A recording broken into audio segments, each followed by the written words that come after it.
Oi, meu nome é Rafaela Monteiro e você está ouvindo o Educa Ciências Podcast. Esse podcast é uma produção realizada pelo projeto de extensão Educa Ciências da Faculdade de Ciências da Unesp de Bauru, em parceria com o Jornal da Cidade. O podcast é um programa de entrevistas que será publicado a cada 15 dias, sempre trazendo um professor especialista da Faculdade de Ciências para discutir os temas mais relevantes sobre educação. Em colaboração com os professores, teremos outros convidados e comentaristas para enriquecer nossas conversas quinzenais.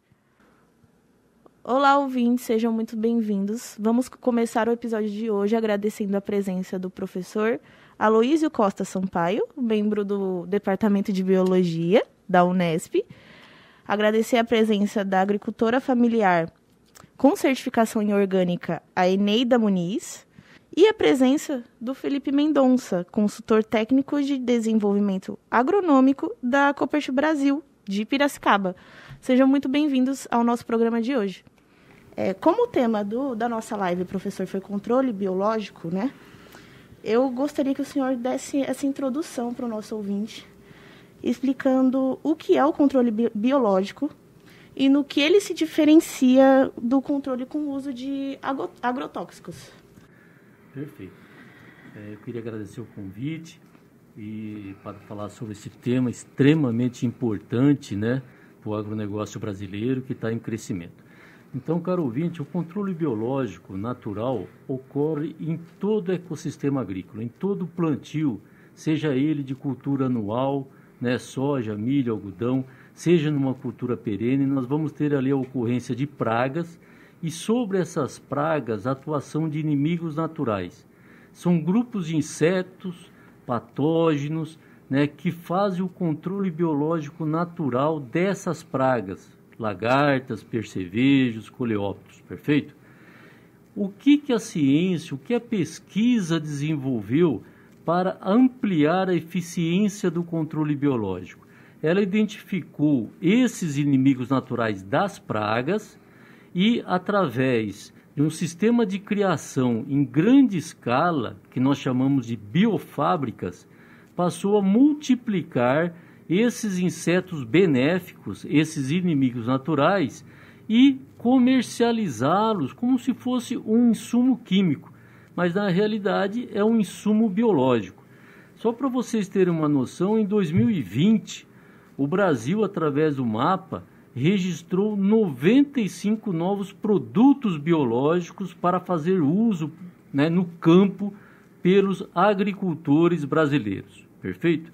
Então o controle biológico ele está em crescimento, ele se diferencia totalmente do controle químico, onde eu tenho um impacto muito maior na questão ambiental, eu tenho problemas de intoxicação de trabalhadores rurais, eu posso induzir resistência das pragas a esses agrotóxicos, a esses defensivos químicos. E um ponto muito importante para você, consumidor, eu posso ter um resíduo químico nesse alimento, nesse fruto ou nesse grão, né, nessa hortaliça, caso eu venha utilizar um produto químico, o que obviamente não ocorre quando eu faço uso do insumo biológico. Perfeito? Perfeito. E por definição, professor, qual a diferença do alimento de origem orgânica e do alimento de origem transgênica? Por definição, assim. Perfeito. O alimento convencional ou orgânico, né? Vamos falar do orgânico. Do orgânico eu tenho vários critérios dentro do sistema de produção desse alimento. Eu não posso fazer uso de fertilizantes químicos, substâncias químicas para controle do mato, que a gente chama de herbicida, fungicida, inseticida, ou seja, nada químico. Tem que ser todo produto natural, seja esterco animal, composto orgânico, defensivos, como nós estamos discutindo aqui, que houve um crescimento e que é uma ferramenta fundamental para viabilizar a produção orgânica. Quando eu falo no convencional, é aquele sistema que eu posso usar o químico, né, com critério, obviamente, mas eu posso usar o químico. E qual que é o transgênico? O transgênico é quando eu teve um melhoramento genético, tá, através de algumas técnicas de transgenia, onde eu faço uma inserção no DNA da planta, né, na genética da planta, de um determinado conjunto de genes. Então, vou citar um exemplo prático. Nós temos hoje no Brasil muitas culturas de soja, milho, algodão, que têm uma inserção de um gene chamado Bacillus thuringiensis. É uma planta transgênica porque houve uma inclusão via ferramenta biotecnológica desse gene para controle de lagartas. Perfeito? Certo. Eneida, eu gostaria que você falasse para os nossos ouvintes como funciona na prática a manipulação de um alimento orgânico, a produção. Você poderia explicar? E, Felipe, eu também gostaria que você explicasse como a Koppert realiza a manipulação do controle biológico na prática, no dia a dia, para o nosso ouvinte mais visualizar. Os dois. Pode falar primeiro, Eneida, por favor. Eu vou dar sequência. A pergunta foi como a Koppert atua na prática, na manipulação, ou seja, na produção desses bioinsumos, como o professor Aloísio, de maneira muito didática e clara, colocou para nós. E como esse produto ele sai da fábrica, né, como ele é produzido na biofábrica, até o momento dele chegar no produtor rural, seja ele um produtor orgânico, como nós estamos aqui com a Eneida, ou um produtor convencional, haja visto que o controle biológico ele está inserido dentro do manejo de pragas e doenças de maneira geral, e não somente dentro do cultivo orgânico, né? Então, vamos lá. Primeiramente, como o professor colocou, a primeira etapa ela vem da pesquisa, né? Então, as entidades de pesquisa, as universidades, os grandes centros de pesquisas, eles identificam qual são esses parasitoides, né? Esses macro ou micro-organismos que são partes da natureza, ou seja, eles são encontrados de maneira natural, né? Ou seja, a própria evolução os criou, né?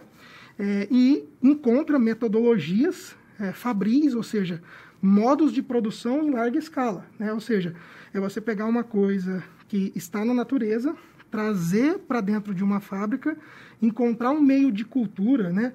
Ou um hospedeiro alternativo para esse macro ou micro-organismo, né?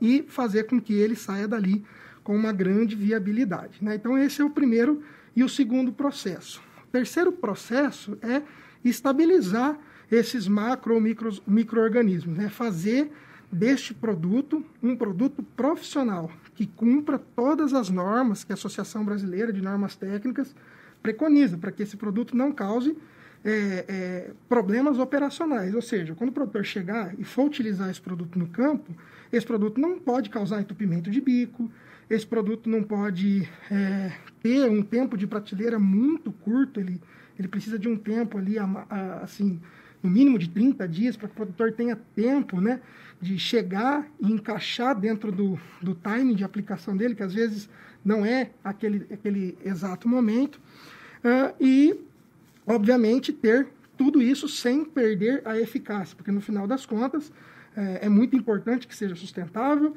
é muito importante que seja, vamos dizer assim, natural, biológico, como a gente está conversando, mas ele não pode deixar de entregar eficiência. Ou seja, o produtor conta com essa eficiência para a produção, certo?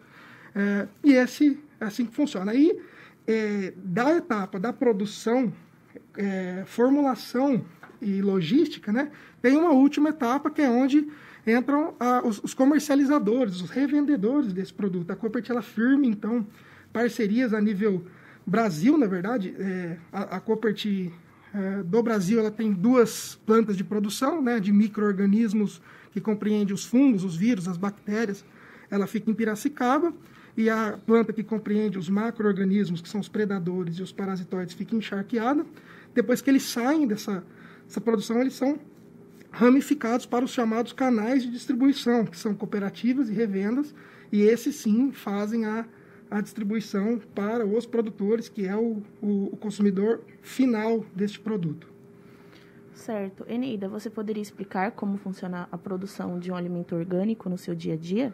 Nós, como agricultores, né, a gente tem um produto a mais para poder nos ajudar nessa desenvolvimento da planta, né?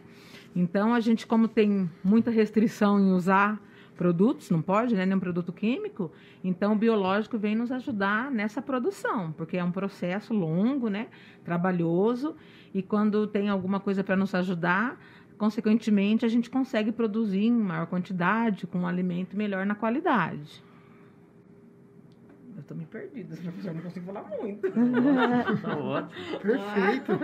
Excelente. Eu sei, mas é plantar, falar não é comigo, gente. Você poderia falar mais do seu dia a dia? Sim. Igual você deu exemplos de alguns produtos que você produz, como é seu dia a dia na produção deles? Então, a gente planta, nosso forte lá é plantar mais folhas, né? E nesse processo de plantação, a gente tem que, desde a semente tem que ser orgânica, né? O manejo completamente, assim, natural, a gente tem que fazer a compostagem, a gente tem que cuidar da nutrição da terra. Então, é um processo bem longo. Uma produção orgânica é um processo bem longo, assim, bem minucioso.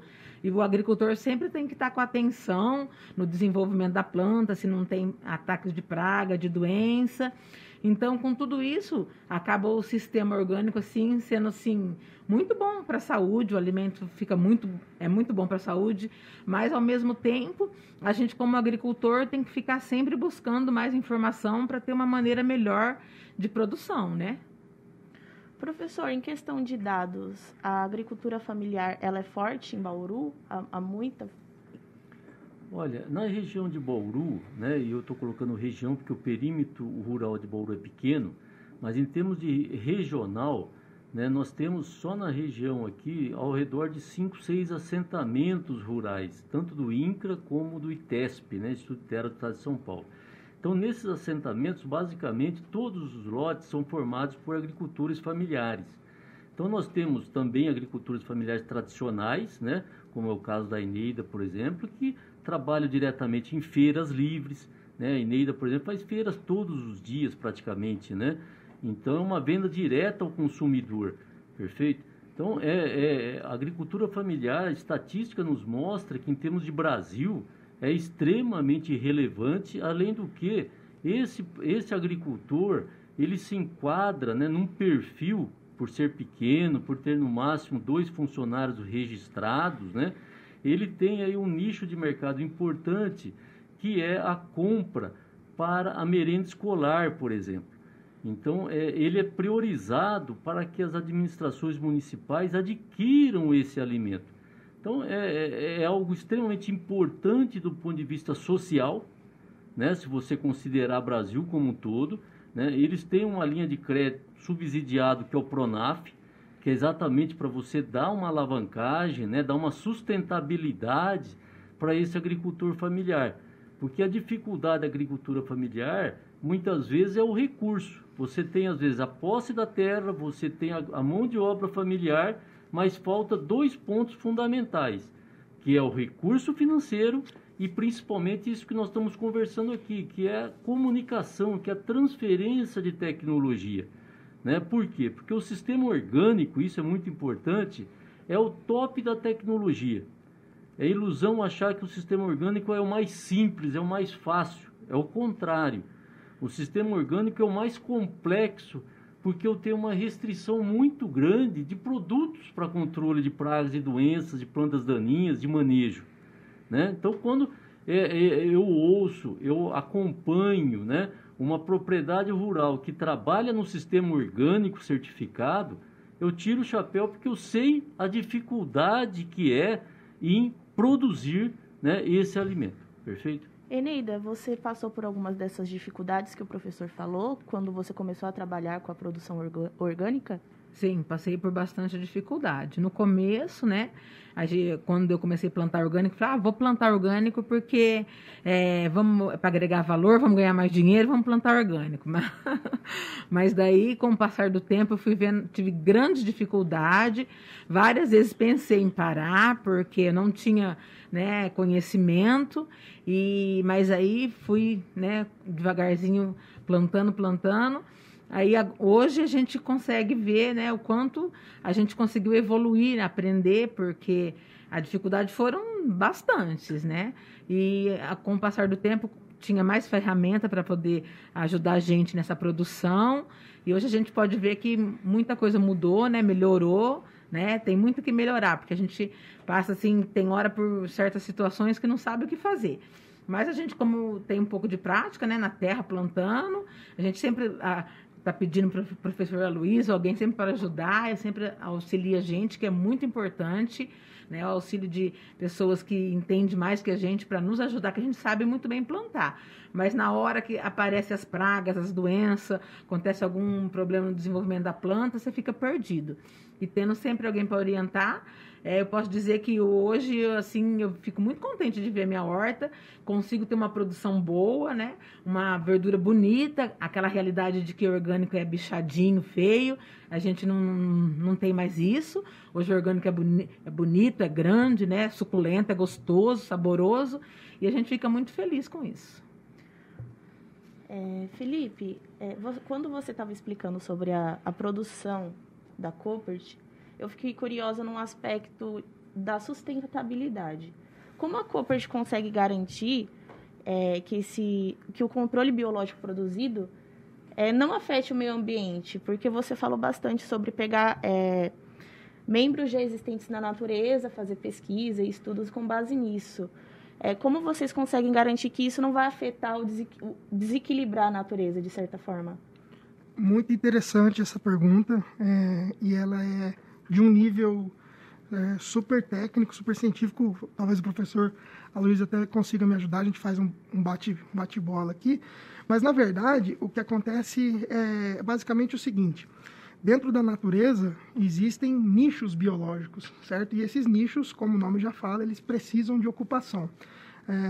As empresas de controle biológico, de maneira geral, né, não só a Koppert, ela simplesmente identifica esse micro-organismo ou macro-organismo, produz ele em larga escala e devolve ele para esse nicho, certo? Então, se ela pega um micro-organismo de solo, naturalmente de solo, produz ele em larga escala e devolve ele para esse nicho, teoricamente, ela acaba equilibrando essas equações. Por quê? Porque ela está devolvendo ele em uma carga maior para a natureza, porque um monocultivo, em sua grande maioria, né, e a aplicação indiscriminada, né, sem restrições nenhuma de defensivos agrícolas químicos, né, eles, inevitavelmente, com médio e longo prazo, eles desequilibram esse agroecossistema, que também é um nome um pouco mais, vamos dizer assim, científico para a lavoura, né? A lavoura em si, ela é um ecossistema, tem diversos níveis tróficos ali dentro. Então, na verdade, o controle biológico ele vai entrar anulando, né, o excesso dessas pragas, dessas doenças que se desenvolveram ali por conta de uma pressão de seleção, por conta de um desequilíbrio muito grande nesse médio e longo prazo, né, professor? Se o senhor quiser complementar. Perfeito. Essa pergunta, né, é uma pergunta natural que todos os anos, né, os alunos em sala de aula costumam fazer, né? Puxa, eu estou liberando um insumo biológico em grande quantidade, seja um parasitóide de ovos, como o tricograma, que é uma revolução dentro do controle biológico. Essa liberação em grande escala do tricograma não pode causar um desequilíbrio? Não pode, eu vou explicar por quê. Porque esses inimigos naturais, eles são específicos para controle de insetos pragas. Eles não se alimentam de plantas, eles não são fitófagos, que nós chamamos. Ele depende da sua presa, ou do ovo de uma praga, ou de uma lagarta, ou de um coleóptero, né? Então, para que ele se equilibre em termos populacionais, ele precisa ter o alimento que é a praga.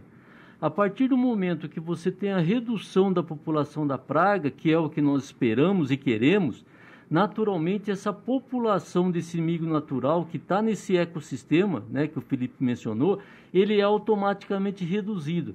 Então, o que a gente procura em termos de manejo de integrado de pragas é manter esse equilíbrio, essa relação entre a praga e seus inimigos naturais. O que o controle biológico faz aplicado? Ele apenas amplia, aumenta a população do inimigo natural para que esse equilíbrio se faça mais rapidamente, né? Porque quanto mais rápido ocorrer o processo, menor o dano que a praga causa na planta, né? Seja uma lagarta, ela vai se alimentar de folha ou de fruto, perfeito? Então, não existe esse risco. Ainda tem um ponto, né, que vai muito de encontro com isso que o professor falou, que é uma dificuldade que a gente trabalha com controle biológico na prática, né? O controle biológico na prática ele é diferente do controle controle biológico na teoria, né? Quando você vai para a prática, as dificuldades elas sempre são maiores. Que existe uma coisa chamada de potencial biótico, certo? O potencial biótico da praga, ou seja, a capacidade que ela tem de se reproduzir, na grande maioria das vezes, é maior do que do próprio inimigo natural, do que o próprio micro ou macro-organismo que vem para fazer esse controle biológico. Então, às vezes, a gente tem que fazer não só uma, mas liberações ou aplicações quinzenais, mensais, ou até mesmo, em alguns casos, semanais, para tentar equilibrar esse cabo de força, né? Esse cabo de guerra, perdão, porque as condições de campo, as condições de agroecossistema, de lavoura, de horta, seja de milho, de soja, de algodão, de alface, de tomate, banana, elas são extremamente favoráveis à praga, favoráveis à doença. Então, o que a gente vem é tentar equilibrar esses pratos, equilibrar essas forças, né, esses vetores, para que a vida da planta seja mais fácil e a da praga seja mais difícil. Certo. Professor, você falou que a agricultura familiar ela é bem comum, só que em Bauru, esses produtos, pelo menos enquanto consumidor, eu enxergo que eles custam mais do que os produtos que não são orgânicos. Você poderia explicar mais esse fenômeno e por que, principalmente nas feiras livres, você vê restritas as barracas de produção orgânica? Por que isso acontece? Porque como o alimento orgânico, ou o alimento que hoje está em crescimento também, que é o alimento certificado, que tem uma certificação, ele passa por normas, né, que a gente chama de boas práticas agrícolas, segurança alimentar, não pode ter resíduo, tem que ter uma rastreabilidade. Então, o sistema orgânico, ele é composto, como a Eneida colocou, por uma série de normas, de restrições que tem que ser notificadas num caderno de campo, que vai ter toda uma auditoria externa, por um agente externo que é certificador. Então, nós temos uma certificadora em Botucatu, que é tradicional, chamada IBD, Instituto Biodinâmico. Então, eu tenho que contratar essa empresa, essa auditoria externa, para que ela me dê a credibilidade, ou seja, a certificação de que realmente o meu alimento que está sendo produzido é orgânico, perfeito? Então, é o selo orgânico que nós chamamos, tudo bem? Então, naturalmente, tudo é oferta e procura. Como eu tenho pouca oferta de alimento orgânico, pela própria dificuldade no sistema de produção, e ter a certificação que comprove o sistema de produção, ok? Eu tenho menor oferta. Naturalmente, eu tenho um preço. Por quê? Porque a comunidade, a sociedade, ela está cada vez mais à procura de um alimento que não seja só bonito, mas que ele seja também saboroso e seguro, quer dizer, que não tenha resíduo químico ou microbiológico. Então, essa é a tendência mundial. Nós estamos observando que, inclusive, empresas multinacionais tradicionais do ramo químico já estão, né, adquirindo empresas mais focadas na área biológica. Por quê? Porque é uma tendência mundial. O consumidor mundial, não só o europeu, né, o asiático, o americano, já exige esse alimento saudável. E isso está chegando no Brasil, felizmente, nós também merecemos, né, ter um alimento diferenciado. Você quer complementar com alguma fala, Eneida, sobre o dia a dia, a respeito da concorrência com agrotóxicos e com a produção tradicional, a variação de preço? Como é concorrer enquanto certificada com essas produções? Poderia falar assim que uma das dificuldades que a gente tem como agricultor orgânico quando se fala de preço, né, é que as pessoas não têm ciência que é um alimento orgânico, né? Elas pensam que alimento orgânico é só aquele que não tem veneno, né? Pensa até que tem adubo, mas só que não tem veneno, e não é isso, né? A certificação, vamos dizer assim, tem que ser do jeito que ela é, segura. Mas para a gente que é agricultor, você já pensou você ter que pagar uma pessoa para provar que você é orgânica, né? Então, é meio complicado para a cabeça da gente. Mas é a legislação, é essa, né? Mas, quer dizer, fazendo todo esse processo, né? Tendo uma fiscalização rígida, um monte de regras, um monte de coisas para ser seguidas, não tendo produtos para serem usados, só podem usar o que é permitido. Então, acaba encarecendo o preço do alimento, né? Que a gente nem queria que encarecesse, mas, no fim, mão de obra qualificada não existe para orgânico. Não existe mesmo. A gente pega uma pessoa que trabalha numa horta convencional para orgânica, ela tem que passar por um processo longo, porque ela não consegue manejar, né, a verdura. Então, a gente, como agricultor, vê essa dificuldade e, infelizmente, a gente tem que repassar o preço, mas se você for ver em si, hoje a verdura orgânica comparada com uma verdura do mercado é quase a mesma coisa, né? Uma folha orgânica com o mercado é pouquíssima diferença, não tem um preço tão exorbitante, né? Então, acho que é isso. Não sei se eu estou fugindo do assunto, eu quero falar. Não, perfeito, Imagina, tá ótimo. complementou. Felipe, o professor falou bastante sobre a entrada, né, da qualidade desses alimentos, que está sendo uma demanda do Brasil. A Koppert, ela fez aniversário recentemente, o professor comentou várias vezes comigo antes da entrevista, e eu queria saber quais foram as dificuldades da empresa de se inserir nesse mercado no país, por conta de que, historicamente, a gente sabe, a gente tem uma bancada, a gente tem uma cultura de agrotóxico. Como foi a entrada dentro do país e quais avanços vocês conseguiram até aqui? Quais mudanças? Bacana, muito, muito interessante a pergunta. Bom, vamos lá. A Koppert, ela tem no seu DNA, né, na verdade, Koppert é o nome da família do fundador, né, o Jan Koppert, que na década de 60, final dos anos 60, junto com os filhos, né, com os familiares, fundou a Koppert. Ela sempre teve no seu DNA trabalhar unicamente com a produção e a comercialização de insumos 100% biológicos, ou seja, insumos que num dado momento estavam na natureza e, como eu já comentei, a gente aprendeu a produzir isso em larga escala. Isso, num terceiro momento, depois da produção, vai ao campo. Quando você chega no Brasil e encara exatamente essa cultura do defensivo agrícola químico, né, enraizada, até em termos legais, essa já é a primeira, na verdade foi, né, a primeira dificuldade, né? Onde você não tem uma legislação específica para registrar um produto biológico, né? E você acaba tendo que seguir as mesmas premissas de registro, praticamente as mesmas, de um defensivo agrícola químico, né? Então, essas foram as primeiras dificuldades, né? A Koppert, ela vem adotando algumas estratégias, e dentro das estratégias foi iniciar os trabalhos de desenvolvimento de produtos, mas também aquisição de empresas que já detinham alguns registros de produtos biológicos quando ela chegou no Brasil, né? Então, esse foi a primeira, né? Uma das primeiras dificuldades. As outras dificuldades que é possível a gente citar aqui foi essa mudança de mindset da comunidade agrícola como um todo. Isso é um trabalho de formiguinha que, né, está longe de ser concluído, a gente está evoluindo, né? Até antes de entrar aqui no estúdio, o professor estava conversando sobre isso.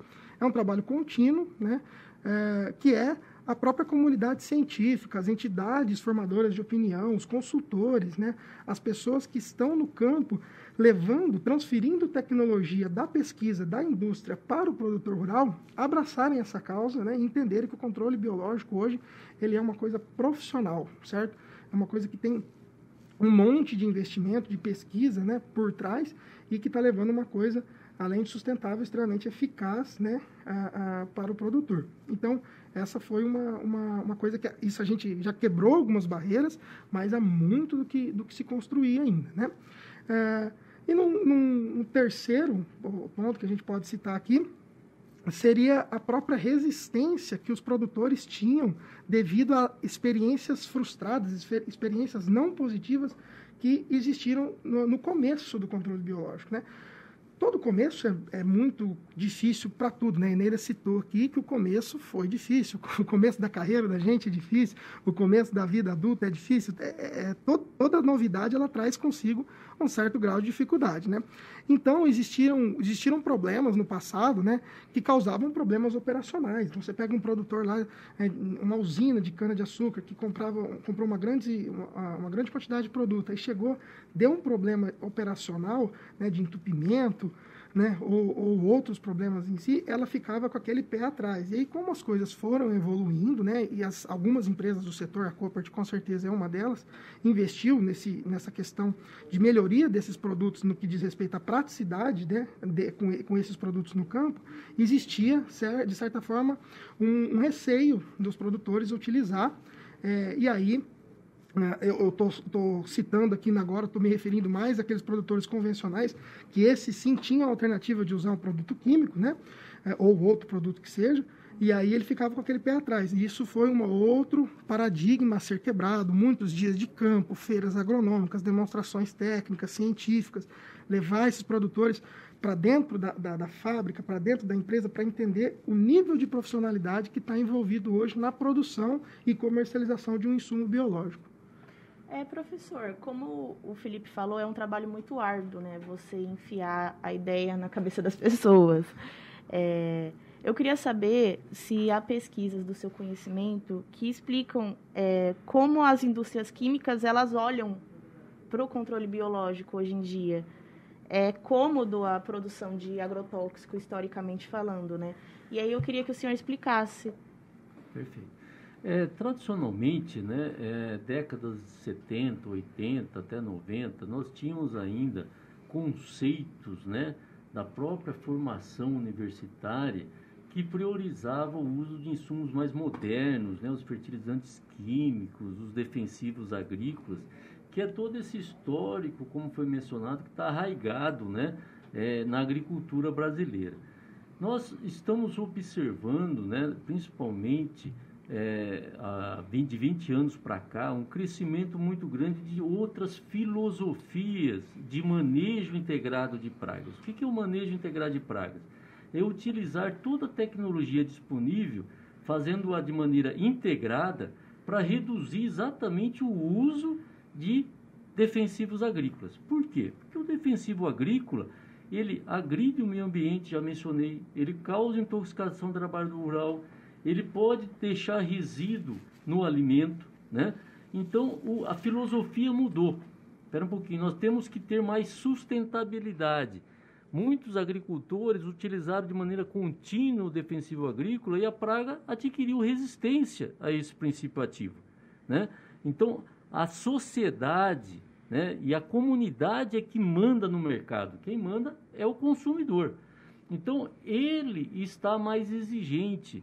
E, obviamente, as multinacionais, né, que tinham esse histórico passado, de 20 anos para cá, já enxergaram essa migração, essa tendência, essa filosofia muito mais adequada, mais sustentável, né, e está caminhando, né, nesse perfil. Então, um exemplo prático, só para o nosso ouvinte entender. Em 2000, nós tínhamos 2 produtos biológicos registrados no mapa. Hoje nós temos 414, né, 20 anos depois. Então percebam que houve uma migração, uma mudança de filosofia fantástica, extremamente positiva. E isso se deve a várias mãos.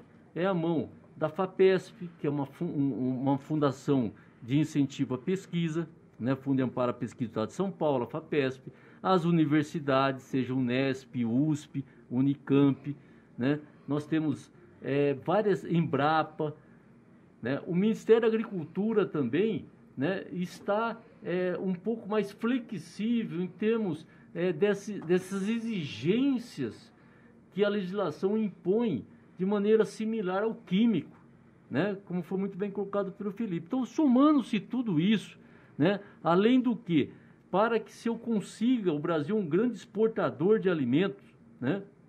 Para que eu consiga exportar uma fruta ou hortaliça para o mercado internacional, obrigatoriamente eu tenho que ter uma certificação do mercado europeu, chamado Global Gap. E essa certificação impõe, né, ausência total de resíduo químico. E o exportador sabe disso. Então, qual que é a estratégia para fugir dessa questão química? Olha, eu preciso ter uma ferramenta biológica, porque senão ocorre o risco de ter a devolução, né, a perda total da minha exportação, né? Então, isso daí é um crescimento irreversível. Eu acho que é uma tendência extremamente positiva e, felizmente, nós temos várias empresas, como a Koppert, por exemplo, que está, né, atuando nesse mercado, né, estimulando e fornecendo insumos biológicos. Certo. Agora que os ouvintes sabem da importância do controle biológico e dos produtos orgânicos, Eneida, na onde eles podem te encontrar? Aqui por aqui em Bauru. Então, eu faço quase todas as feiras de Bauru, né? Então, na feira sempre está minha barraca identificada. Minha barraca é a única da feira que está identificada, alimentos orgânicos.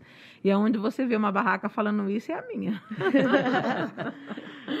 É isso, então. Finalizamos o programa de hoje. Gostaria de agradecer a presença dos convidados. Muito obrigada, professor Aloísio, membro do Departamento de Biologia. Muito obrigada, Eneida. Eu que agradeço. A nossa agricultora familiar, que vai ser bem familiarizada em Bauru.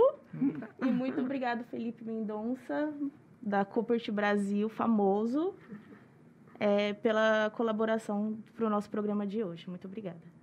Este episódio chega ao fim. Agradecemos a presença do professor Aloísio, do consultor técnico da Koppert Brasil de Piracicaba, Felipe Mendonça, e da agricultora familiar Eneida Muniz. Agradecemos também o Jornal da Cidade por ceder o estúdio para a gravação do podcast. Agradecemos aos ouvintes pela companhia até aqui. Fiquem ligados nas nossas redes sociais, no Instagram, @educa.ciências, e no Facebook, Educa Ciências, tudo junto. A realização desse episódio teve a apresentação de Rafaela Monteiro, produção de Vinícius Nascimento e João Mota. Este podcast é uma realização da Faculdade de Ciências da Unesp Bauru com o Jornal da Cidade.